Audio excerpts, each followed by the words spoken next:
All right, so as the snow approaches, the Springfield DPW is prepared to meet the storm head on with a nearly full force of plow trucks.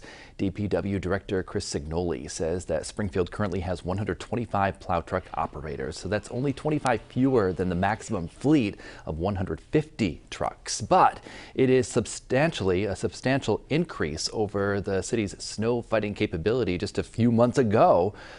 While the city counts itself in good shape fleet-wise, Signoli still faces some uncertainties about the expected weekend storm.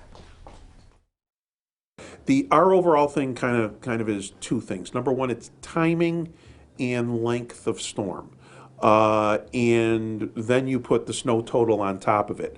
If it is a short duration storm and you get a foot of snow, it's different from having a foot of snow over 12 hours on how you deal with it.